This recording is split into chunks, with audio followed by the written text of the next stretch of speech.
Hey, this is Joe Price. I have a really exciting new project in Uruguay. We recently added 364,000 people to the family tree in Uruguay, which is amazing since the population in the entire country was only a million in 1908.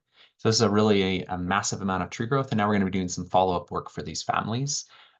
We basically added little seedlings of 3 or 4 people, and we're going to be attaching additional hints on top of those so we can expand out those families and maybe connect them into the bigger tree. So let me show you how you can help with this. Okay, so here's our sheet. So you just come in and put your name in.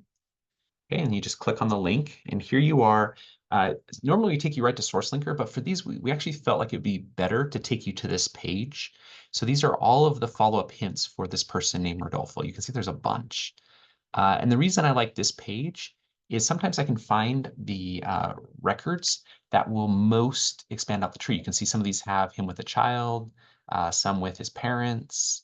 Here's one with his parents and a child and a spouse. That one looks like a great one maybe to start with. And so we can see here, let's open this up. Okay, so you can see that we have, this is where, obviously, let me just see. One thing that is helpful some here times here in SourceLinker is, oh, it's not letting me kind of click on that person. Oh, I guess, let's see, let's hit details. Wow.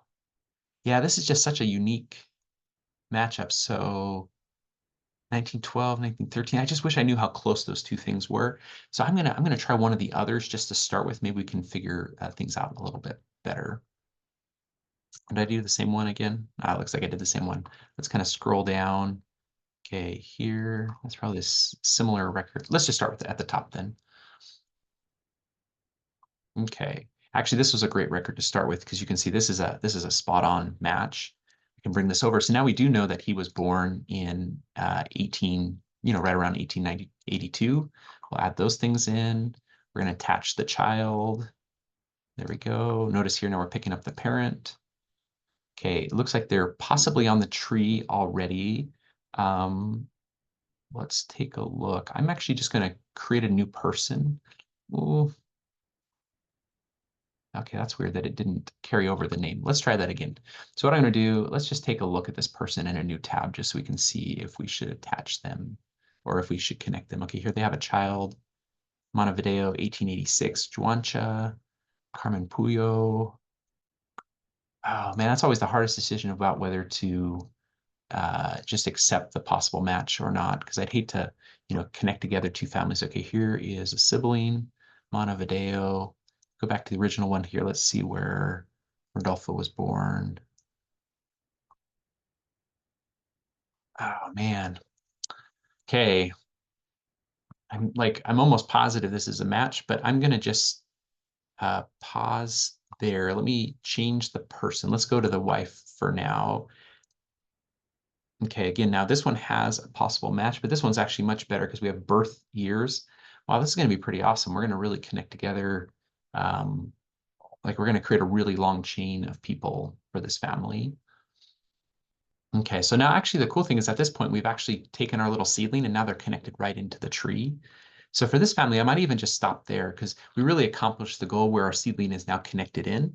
And so it'll get discovered by other people that will then be able to maybe be able to do these parents better. But that's really up to you. This is probably where I'm going to stop on this one. Okay. Now, one trick is I can pull this down and pull this up. Okay, let's try another one. Okay, so again, you can see here we have several record hints for him. Let's again start right at the top and see what we find. Okay, this is great because now we're picking up a record that basically confirms the information that we had already there, but adds in a christening. Everything else looks great. So we're going to attach those. And this also be good to highlight something interesting. This is a parochial record.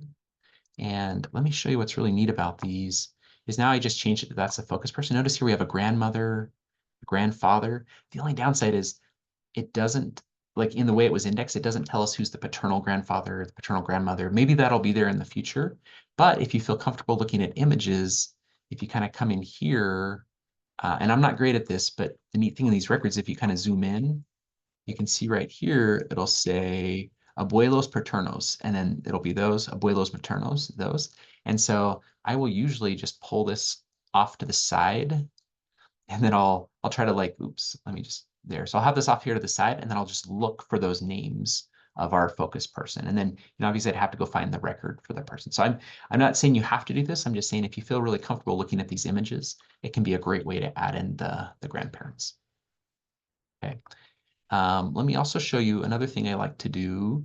And again, you don't have to, we're just trying to add additional information for these families. I dash additional hints. So notice here we have the child named Olga. If we come in here, notice they have a child named Walter, child named Olga. And so I'm going to actually focus on the record that has the other kid that we didn't get before. So notice here's Walter. You can see here Montevideo, Montevideo. Parents' names are exactly the same. So I'm going to add him to the tree. Notice he was born in 1915. So it doesn't quite meet the 110-year rules, which we use for temple work, but I'm going to still add him to the tree. I usually add people to the tree through about 1920. Okay, so now we've just made this tree a little bit bigger. And so I'm going to call that good. Now notice with each of these families, we're going to come back and do additional layers. Right now, what we're really trying to do is just give it an additional source attached, maybe add a couple extra people, maybe add in the parents if we can. So let's take a look here. So notice here, this is just a confirming record for that one we had. And so you can see he was born 1929 and died right away. Okay, so we'll attach that record. So again, now we have two sources confirming the information for this family, so we can feel more confident in the way their names are spelled and other things about them. And let's now try that record that has the parents, because obviously anytime we can expand up another generation would be really great. So here we have them. You can see the name. They were married in 1824. Here they're having a kid in 1929. Yeah, this looks like a fantastic, and even notice with her, we're getting the first name, both middle initials, and the last name. So we're really connecting on 6 pieces of name. And names are pretty unique. And so to have like 6 of those pieces line up perfectly is really great. So now we know the year he was born.